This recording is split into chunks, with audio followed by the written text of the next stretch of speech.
Hello, welcome to 2.2, Part 2, Factoring Polynomials. Specifically, we're going to do trinomials where a is equal to 1. In examples 1 to 8, we're going to factor each of these trinomials. So first we have x squared minus 6x plus 8.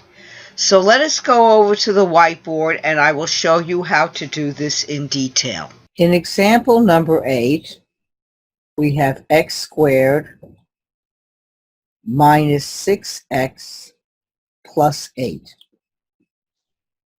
Now here I'm going to find two numbers. Let's call them m and n. That when I multiply them together, I will get 8. So that means m times n will give me 8. And when I add them together, m plus n, I will get negative 6. Negative 6 from there and positive 8 from there. So I want to think of two numbers, m and n, where this property is true.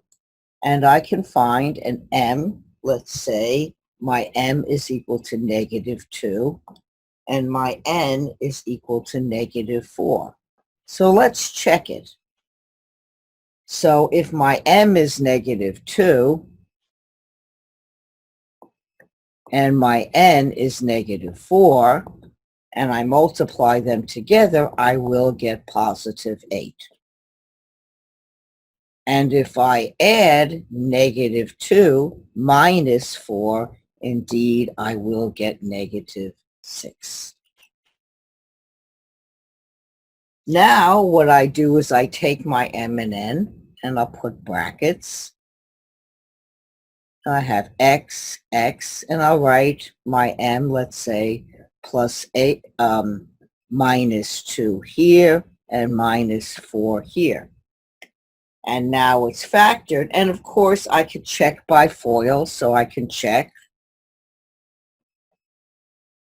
x squared minus 4x minus 2x plus 8, and x squared minus 6x plus 8, and indeed I get back what I started with.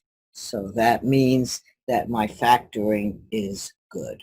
We just saw on the whiteboard that we found two numbers m and n that multiply together to get positive 8 from here and add up to negative 6.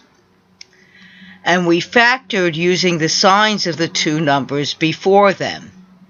And then we finally figured out that we got x minus 2 times x minus 4, and we checked this and saw that indeed this was how to these were the factors of x squared minus 6x plus 8. In example number 9, we're asked to factor x squared plus 2x minus 24.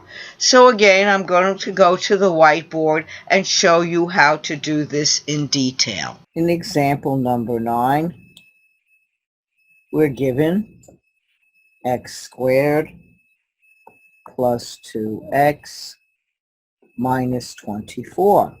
So again, we want to find an m and an n, where the m times n will give us negative 24, and the m plus n will give us 2, positive 2. And the negative 24 comes from here, and the positive 2 comes from there. So we find that we can have m as 6, and n is equal to negative 4. So if m is 6, and we multiply that by negative 4, we'll get negative 24. And then if we add them together, 6 minus 4, we get plus 2. So now we have the two terms we need for the factoring. So we can put x here and x here. And now we have plus 6 minus 4. And again, it's always a good idea to check.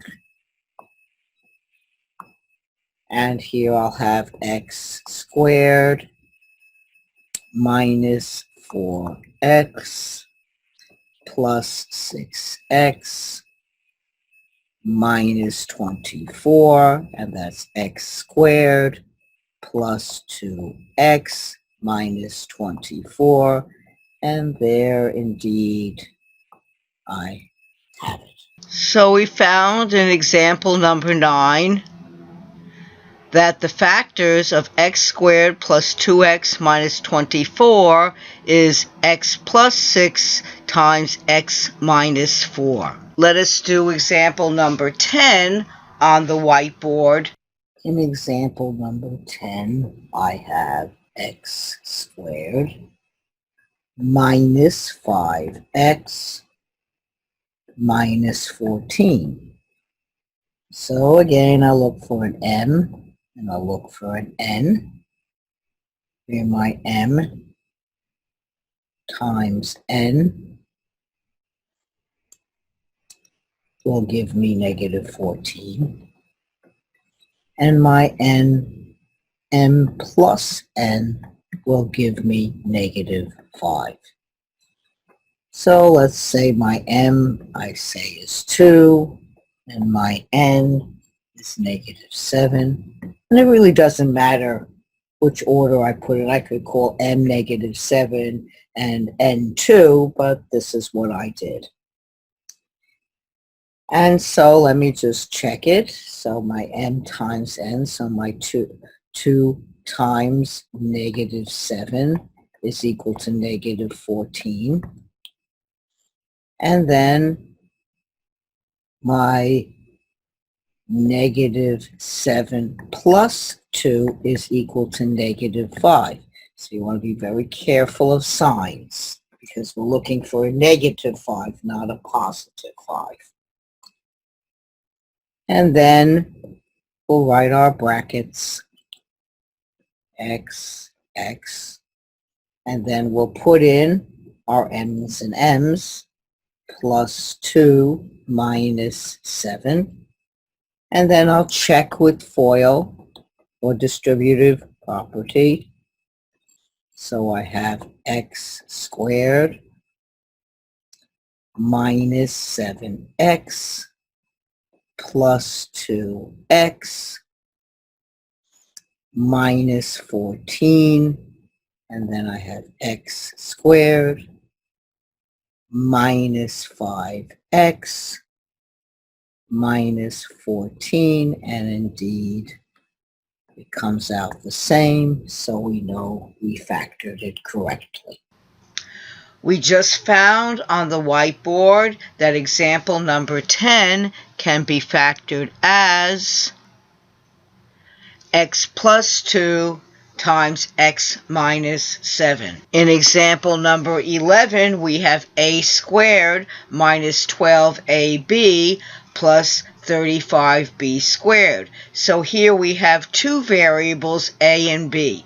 So let's go to the whiteboard and see how we would treat this type of example. In example number 11, we're given a situation where we actually have two variables, a and b. So we have a squared minus 12ab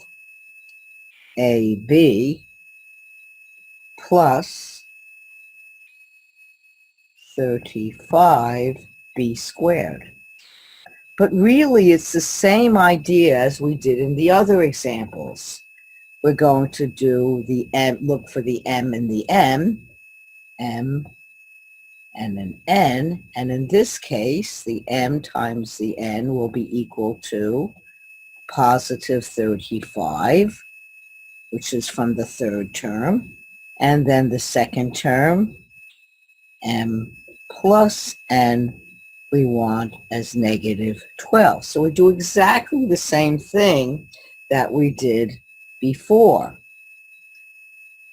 So we find, let's say, m I'll say negative 5, and n is negative 7.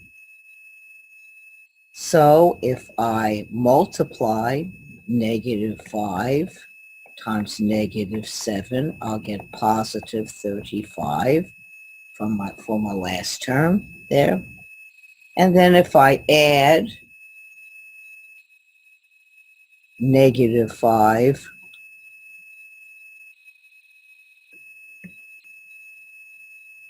and negative 7,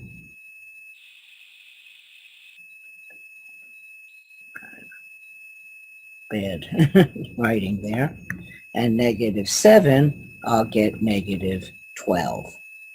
It should be negative 7. It's just not good. So I have my two terms. So instead of writing x and y in my two brackets, I'll write a, b here and a, b here. And then I'll put in negative 5 here and negative 7 here. And as before, if I want to check, which I always should do just to make absolutely certain that I did it correctly and I didn't mess up some signs somewhere.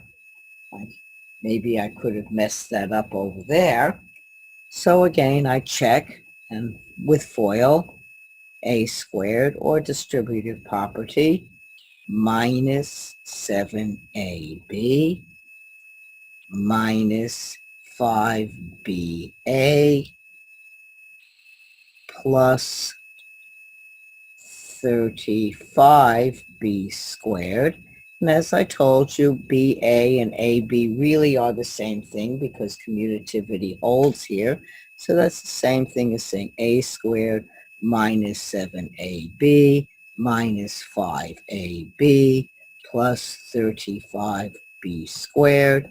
And as before, this will give me my negative 12ab plus 35b squared, a squared, and then indeed, as we can see, it is the same, and that means we're good to go.